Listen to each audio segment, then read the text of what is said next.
Hello les amis, très heureux de vous retrouver aujourd'hui pour une nouvelle vidéo. Nous allons parler voiture à hydrogène. Alors peut-être que c'est une technologie que vous connaissez, peut-être que c'est une technologie que vous cherchez à connaître.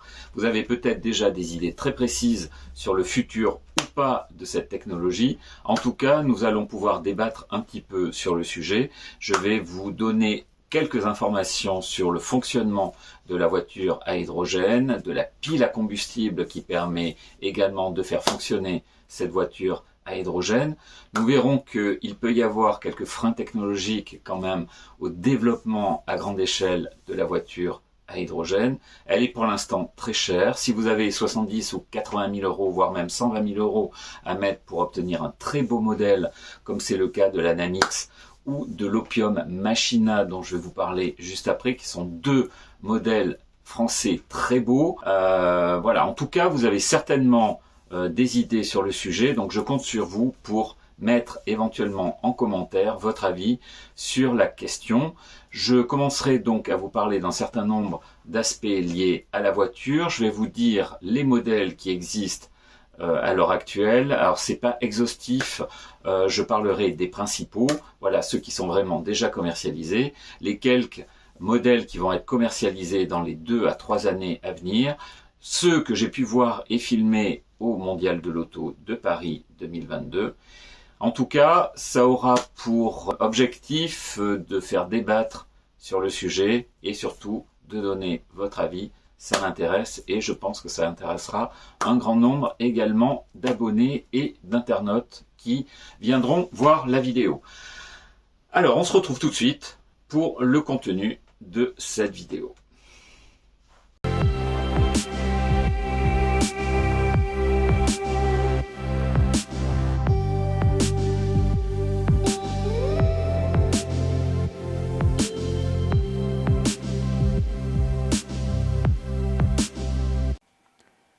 La Hyundai Nexo, elle a un style assez conventionnel, mais elle est plutôt assez jolie. Elle a une puissance de 163 chevaux, une vitesse de pointe de 180 km/h, une autonomie de 666 km, pour un prix moyen de 80 000 euros. La Toyota Mirai, elle fait 174 chevaux, elle est un petit peu plus puissante, une vitesse de pointe d'environ 175 km/h. Une autonomie d'environ 650 km pour un prix quand même inférieur aux alentours de 71 000 euros. Tout est question de goût pour cette Toyota, mais le style n'est pas déplaisant. La BMW X5 hydrogène a un style classique de SUV BMW, rien de très révolutionnaire. Elle est beaucoup plus puissante, 374 chevaux, ce qui fait qu'elle a une autonomie moins importante d'environ 500 km et sa commercialisation est prévue pour 2023. La sortie du Honda CR-V est prévue en 2024, mais pour l'instant, aucune information de prix, d'autonomie et de puissance n'ont été divulguées au grand public. Toujours dans les modèles à venir, j'ai eu la chance de filmer et de découvrir la fabuleuse Machina de la jeune start-up française Opium. Une voiture absolument magnifique, une berline haut de gamme qui fonctionnera à l'hydrogène et qui normalement devrait être fabriquée en Normandie près de Vernon. Les premières voitures livrées devront l'être en 2025. Pour un prix moyen de 120 000 euros, c'est-à-dire vraiment pas accessible à toutes les bourses. La Machina est donnée pour une puissance de 500 chevaux et une vitesse de pointe de 230 km/h. Son autonomie est très importante, environ 1000 km, et elle embarque jusqu'à 6 kg d'hydrogène. Première voiture à hydrogène du jeune constructeur, le Namix HUV est un grand SUV à pile à combustible. Il annonce environ 800 km d'autonomie et entamera sa commercialisation à peu près en 2025. Il a été dessiné par les équipes de l'italien Pininfarina. Ce SUV à hydrogène arbore des lignes qui sont vraiment extrêmement valorisantes. C'est une très belle voiture.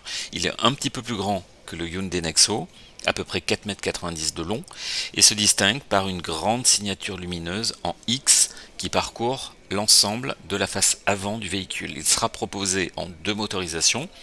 Une motorisation propulsion qui fait appel à un bloc de 300 chevaux capable d'atteindre 200 km/h de vitesse maximale et une transmission dite intégrale qui développera environ 550 chevaux de puissance pour une vitesse maximale de 250 km/h.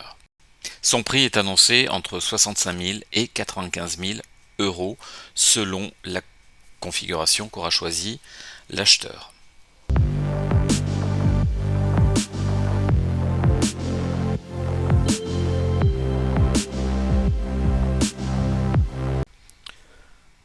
Actuellement, pour se déplacer entre les vélos, les trottinettes et les voitures électriques, on ne sait plus vraiment où donner de la tête. Pour les voitures à hydrogène, l'offre est actuellement beaucoup plus limitée et l'on se pose beaucoup trop de questions sur leur fonctionnement et surtout, est-ce qu'elles sont réellement intéressantes ou pas. Il y a actuellement énormément de contraintes encore sur les véhicules électriques dans la mesure où l'autonomie des batteries est limitée, la distance pouvant être parcourue est également limitée, due en particulier au temps de recharge qui est important.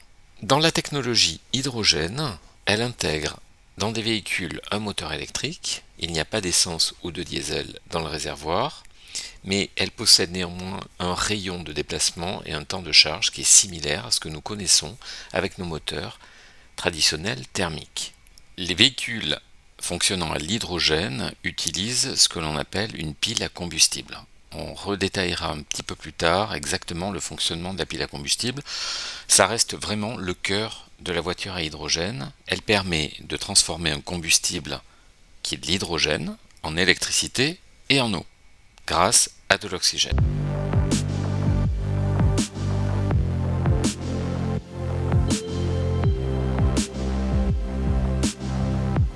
La pile à combustible utilise une réaction que l'on appelle la réaction d'oxydoréduction, que vous connaissez tous. C'est elle qui produit la rouille lorsque du fer se trouve en contact avec l'oxygène, présent soit dans l'eau, soit dans l'air. Si l'on met en relation un corps oxydant, c'est-à-dire capable de recevoir des électrons, et un corps réducteur, c'est-à-dire capable de céder des électrons, on obtient une circulation de ces électrons et donc un courant électrique. La pile à hydrogène, elle utilise une membrane d'échange de protons qui est constituée de 4 composants, 2 électrodes, une anode et une cathode, un catalyseur et une membrane. Alors comment ça se passe? L'anode reçoit l'hydrogène, H2, qui rentre en contact avec le catalyseur. La réaction dite d'oxydation va séparer les protons, qui sont des ions H+, et les électrons. La membrane, elle, laisse passer des protons et bloque les électrons qui empruntent un circuit différent qui est extérieur et qui crée ainsi un courant électrique avant de rejoindre la cathode. À partir de là, de l'air est injecté, il arrive par l'extérieur du véhicule, et cet air qui contient de l'oxygène va réagir grâce à un catalyseur avec les ions H+, qui ont traversé la membrane. Des électrons provenant de l'anode et les molécules d'oxygène, O2. Cette réaction de réduction produit des molécules d'eau et de la chaleur.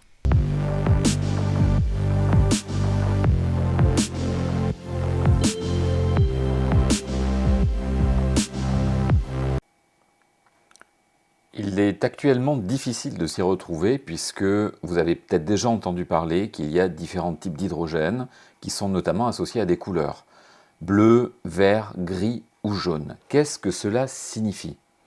Que représentent ces couleurs? Est-ce que c'est lié à la pureté d'hydrogène? Est-ce que c'est lié à une application distincte? Je vous fais rapidement le point sur ces notions. L'hydrogène est déjà considéré comme un vecteur énergétique. Ce n'est pas une énergie en soi. Au même titre que la chaleur, l'électricité, l'hydrogène n'est pas présent à l'état naturel en grande quantité sur la planète, il est donc nécessaire de le synthétiser au départ d'une matière première. Actuellement, la matière première qui est utilisée pour fabriquer de l'hydrogène, c'est essentiellement du gaz naturel, dans à peu près 55% des cas, suivi des hydrocarbures, qui sont issus du pétrole, dans environ 30% des cas. Le reste de la production va donc être faite à partir de charbon, qui est loin d'être vertueux, mais heureusement exploité de moins en moins, ou de biométhane, qui est issu des unités de biométhanisation. Il s'installe de plus en plus en Europe des usines de biométhanisation qui permettent de valoriser des déchets, notamment des boues de stations d'épuration, et permettre ainsi la production de biométhane. Il faut quand même aussi être au courant que la conversion de ces matières premières en hydrogène est extrêmement énergivore. Et cette énergie, elle est tirée à plus de 95% des énergies fossiles qui ne sont pas des énergies dites renouvelables. La conversion du gaz naturel en hydrogène repose notamment, et c'est ce que vous voyez actuellement à l'écran, sur un procédé que l'on appelle le réformage à la vapeur. Ce réformage à la vapeur va consister à faire réagir du méthane, qui peut être présent dans le gaz naturel, en présence de vapeur d'eau, à haute pression et très haute température, aux environs de 700 à 1000 degrés, mais surtout en présence de catalyseurs. Un des principaux problèmes de cette technique, c'est qu'elle est, comme je vous le disais précédemment, extrêmement consommatrice d'énergie et qu'elle émet surtout beaucoup de dioxyde de carbone, donc un gaz à effet de serre, généralement émis dans l'atmosphère. On estime que pour 1 tonne d'hydrogène produite, entre 10 et 11 tonnes de CO2 vont être émises. C'est donc cet hydrogène que l'on produit à partir de gaz naturel par ce fameux procédé de réformage à la vapeur d'eau que l'on qualifie d'hydrogène gris. Et cet hydrogène est dominant actuellement sur le marché. Il est produit en très grande quantité à un niveau industriel. On en produit environ 70 à 80 millions de tonnes au niveau mondial, dont la principale application sera le secteur de la chimie industrielle. Je pense que vous avez compris que la production d'hydrogène émet énormément de gaz à effet de serre. Dans le cas où on arrive à recapter la production de CO2 par un captage de ce CO2, dans ce cas-là, l'hydrogène sera qualifié d'hydrogène bleu. Quoi qu'il en soit, le revers de la médaille est que le captage du CO2, pour éviter qu'il reparte dans l'atmosphère, fait appel également à des procédés qui sont très énergivores. Et enfin, si le meilleur hydrogène est bien l'hydrogène vert, cela signifie qu'il est fabriqué à partir d'eau par un procédé d'électrolyse. C'est au moins l'hydrogène qui est considéré comme le plus vertueux. Dans ce cas-là, on utilise de l'eau, on la convertit dans des électrolyseurs en présence de courant électrique en hydrogène et oxygène. Et l'oxygène, dans ce cas-là, il repart dans l'atmosphère. Donc c'est très bien. Néanmoins, pour faire fonctionner les électrolyseurs, il faut de l'énergie. Et cette énergie, elle peut provenir de sources 100% renouvelables, à condition que ce soit des panneaux photovoltaïques ou de l'énergie éolienne. Et enfin, l'hydrogène sera jaune s'il est fabriqué à partir d'énergie qui est essentiellement d'origine nucléaire.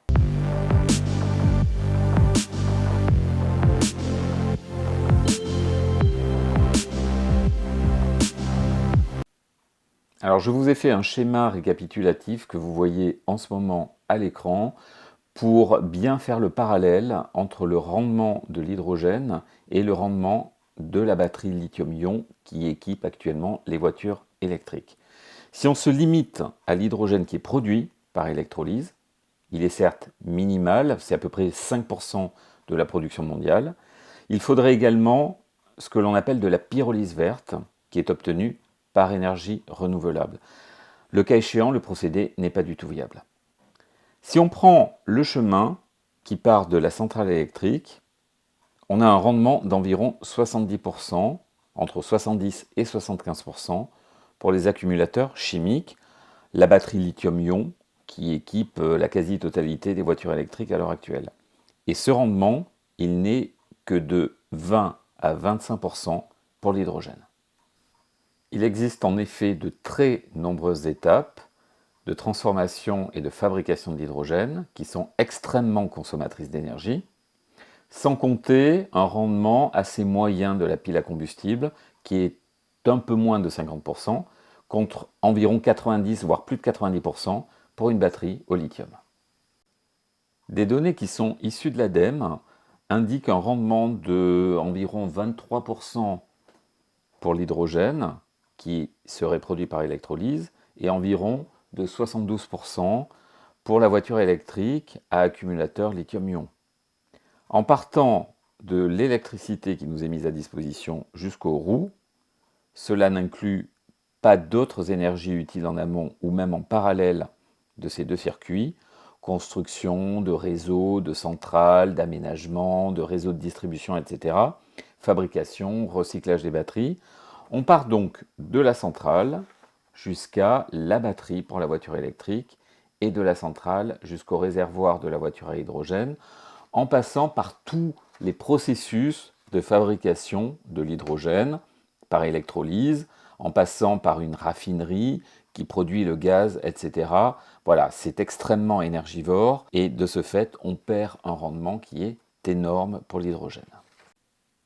Il y a d'autres aspects qui sont techniques, qui ne sont pas également en faveur de l'hydrogène, puisqu'il doit être stocké dans les véhicules dans des réservoirs pressurisés, qui pèsent relativement lourd, environ 130 kg pour une bonbonne qui peut stocker notamment à peu près 5 kg d'hydrogène. Il faut également une pile à combustible qui pèse une centaine de kilos et une batterie tampon également, ce qui fait environ 250 kg. Et grâce aux 5 kg d'hydrogène qui sont stockés, cela représente une énergie d'environ 155 kWh, puisque 1 kg d'hydrogène contient à peu près cette énergie. Hélas, comme le rendement de la pile à combustible n'est pas très bon et qu'il est d'à peine 50%, on ne peut exploiter qu'environ 75 kWh. Dans ce cas ici, précis, l'avantage revient à l'hydrogène puisqu'il alourdit beaucoup moins les véhicules que ne le fait des batteries lithium-ion. Un autre avantage non négligeable de l'hydrogène est la facilité de faire le plein. Il faut environ 5 minutes pour remplir une bonbonne d'hydrogène. Pour une voiture électrique, c'est quand même nettement supérieur. Par contre, l'hydrogène est très inflammable et surtout, c'est un produit qui est volatile et qu'il est sous une pression importante de 350 à 750 bars dans le réservoir. Sur le plan de l'autonomie, nous sommes sur des résultats assez proches entre l'électrique et l'hydrogène, puisque un réservoir classique de voiture à hydrogène qui renferme environ 5 kg d'hydrogène, ce qui représente à peu près 155 kWh environ. Et comme nous savons que le rendement de l'hydrogène, c'est à peu près de 50%, de 155 kWh, on a à peu près entre 75 et 80 kWh de disponible, ce qui représente plutôt une bonne batterie pour une voiture électrique, mais actuellement les voitures font beaucoup mieux, en tout cas certaines font beaucoup mieux que ça. On peut considérer qu'il y a égalité sur le plan de l'autonomie entre l'électrique et l'hydrogène. Sur le plan de la pollution, il est très difficile d'arriver à caractériser vraiment les sources de pollution entre une voiture électrique et une voiture à hydrogène parce qu'il faudra tenir compte de différents paramètres. Le coût environnemental de la fabrication des deux types de batteries, que ce soit la batterie lithium-ion pour une voiture électrique ou la pile à combustible pour une voiture à hydrogène, la pollution qui sera liée au recyclage des différents composants, sans oublier la facilité de mettre en œuvre, le rendement énergétique, nous en avons parlé, la durée de vie des éléments qui sont liés à l'accumulation de l'énergie, et puis pour la fabrication de l'hydrogène, il y a une éventuelle consommation d'eau qui actuellement n'est pas forcément très bienvenue, puisqu'il y a quand même aussi un manque d'eau qui se fait sentir sur la planète. Et sans compter l'eau également qui est utilisée pour l'extraction liée aux batteries au lithium. Et ça, il faut vraiment également en tenir compte et ne pas l'oublier. Il y a une pollution également qui serait liée au réseau de ravitaillement. Et puis, on ne connaît absolument pas la durée de vie de certains composants et le risque d'obsolescence programmée également de certains des composants rentrant dans la constitution de l'électronique embarquée et des composants spécifiques aux batteries. Voilà, la vidéo est maintenant terminée. Alors finalement, est-ce que ça vous a éclairé ou pas sur le futur, sur le fonctionnement de cette voiture à hydrogène? Peut-être que vous aviez déjà des idées un petit peu affirmées sur l'avenir de ce type de véhicule. En tout cas, est-ce que ça vous donne envie? Est-ce que vous avez 80 ou 120 000 euros à mettre sur une voiture à hydrogène, dans la mesure où lorsque l'on veut un très beau modèle, il va falloir en tout cas mettre plus de 70 000 euros, ça c'est sûr. Ça laisse quand même un petit peu à réfléchir. Certainement que lorsque la technologie va se démocratiser et que les coûts de production vont baisser, c'est comme la voiture électrique, ça deviendra de plus en plus abordable. Il y a quand même, on le voit, peut-être encore plus de freins technologiques au développement de cette technologie de l'hydrogène par rapport à ce que peut être l'électrique à l'heure actuelle. En tout cas, je compte sur vous pour mettre un commentaire voilà, après avoir vu la vidéo. Surtout pensez à vous abonner. Si la vidéo vous a plu, à mettre un petit pouce bleu. Et moi, je vous dis à très bientôt pour une nouvelle vidéo. Ciao!